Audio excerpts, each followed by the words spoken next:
estos que son así como los grupos privilegiados y son los que tienen el poder y tienen también méritos, desprecian de alguna forma a todos los de abajo. Por eso no hay así como continuidad entre este grupo y el pueblo que va a venir aquí a continuación. Aquí nos encontramos al pueblo de la tierra.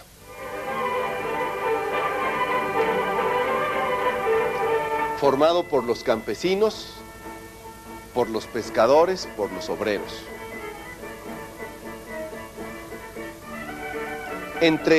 Dentro y fuera también del pueblo nos vamos a encontrar dos grupos que son los pecadores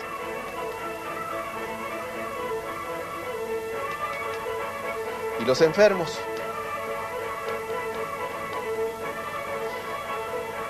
Por esta idea que tienen los saduceos de que Dios a los buenos les da bienes en esta tierra y a los malos les da males, entonces los enfermos están sufriendo un castigo de Dios, obviamente. En la medida en que los enfermos son curados, se reincorporan al pueblo de Dios, como también los pecadores, cuando llegan a ser perdonados mediante sacrificios, ofrendas, entonces son nuevamente reincorporados al pueblo ya como parte de él. En la parte inferior de este pueblo de Dios, del pueblo de la tierra, que desprecian los de arriba, nos vamos a encontrar a los pobres,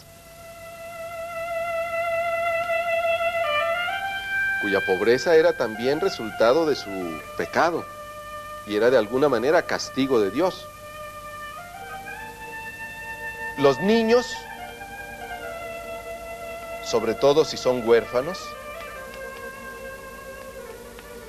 y las mujeres, sobre todo si son viudas. Y en este orden, ¿por qué razón? Había mucha mortalidad infantil, entonces los niños no eran todavía hombres en plenitud, eran como proyecto de hombres simplemente. Por eso los niños no contaban para la sociedad judía. Cuando en el Evangelio vemos que Jesús llama a los niños, no los llama porque sean inocentes y puros, los llama porque son los últimos, los marginados, los despreciados. Sobre todo si son huérfanos, porque no hay nadie que mire por ellos. Y las mujeres, luego cuando veamos las leyes vamos a entender por qué la marginación de la mujer. Porque viven la mayor parte de su vida en una situación de impureza, es decir, de separación y de distancia respecto de Dios. Y si son viudas, es muchísimo más seria la situación de abandono y desamparo, y por eso están en el último lugar de lo que podríamos llamar el escalafón social de tiempos de Jesús. Fuera de este ámbito nos vamos a encontrar a los publicanos, es decir, los que cobraban los impuestos para Roma, eran por tanto colaboracionistas con Roma en esa dominación que tiene en contra del plan de Dios. Y los paganos, los que no eran judíos, esos no pertenecen tampoco al pueblo de Dios.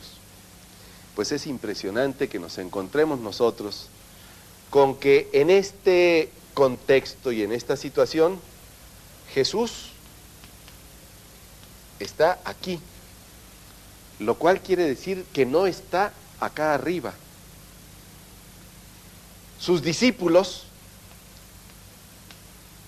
son también del pueblo de la tierra, lo cual quiere decir que no son de los grupos selectos, sino que pertenecen a este gran bloque que no tienen poder ni tienen méritos.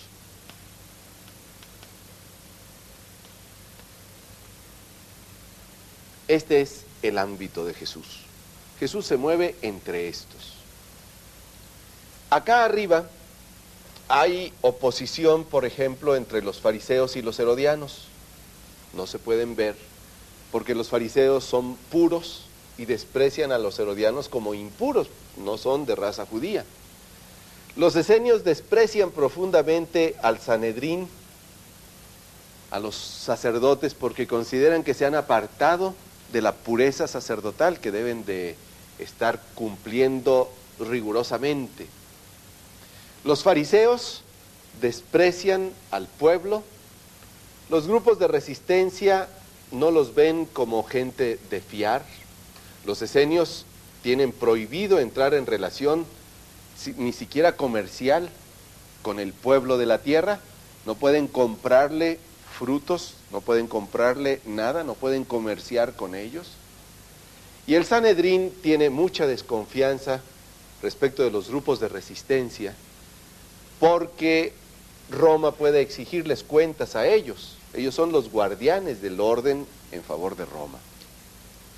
Todavía algunos datos que nos pueden ayudar a comprender más la situación. Desde el punto de vista económico, este pueblo es un pueblo que está totalmente despojado de los pocos bienes que tiene, porque tienen que pagar un tributo a Roma muy fuerte. Se habla de que en este tiempo le deben a Roma 600 talentos. El talento no es una moneda, sino una medida de peso. Los cálculos que se han hecho son que el talento equivale a 30 kilos de oro o de plata, lo cual viene dando 18 toneladas de oro o plata, que son las que se tienen que pagar a Roma. Y es un pueblo sumamente pobre. Tienen que pagar además a Galilea, a Herodes, 1000 talentos también para mantener los gastos de la corte de Herodes. Tienen que pagar además los impuestos religiosos al templo. Esto daba como resultado el que muchos de los judíos, que empobrecían tremendamente por esta sangría de dinero, llegaban aún a venderse a algunas de las familias a las que les debían, porque ya no tenían con qué pagar, y se vendían entonces como esclavos. De entre los enfermos que están marginados, hay dos que son particularmente rechazados, y son los leprosos y los endemoniados. Los endemoniados porque evidentemente pues están en poder del mal. Los leprosos porque de tal manera han pecado que el pecado se les sale casi por el cuerpo materialmente. Bueno, con esto tenemos un conjunto para ir situando algunas de las acciones de Jesús. Jesús va a andar con estos hombres, va a curar muchos que en ese tiempo se les llamaba endemoniados, va a curar leprosos, ciegos, sordos, paralíticos, va a comer con pecadores, va a decir que los niños son privilegiados, que los pobres son privilegiados para el reino de Dios, va a aceptar de manera impensable mujeres en el grupo de discípulos que le siguen, y todo su mensaje se va a orientar al pueblo de Dios, al pueblo verdadero de Dios según Jesús, que es el pueblo de la tierra rechazado por estos grupos de poder. Y sus problemas van a ser con los fariseos y con el Sanedrín. Se le va a comparar con uno de estos rebeldes, Barrabás, y la gente va a preferir a Barrabás en lugar de Jesús. Y va a tener problemas con los herodianos y va a ser condenado por Roma. Y va a morir como si fuera aspirante al poder en contra de los romanos. Estos son algunos elementos, algunas claves de lectura para entender cómo estaba configurada la sociedad en tiempos de Jesús y cómo va a actuar Jesús dentro de todo este contexto.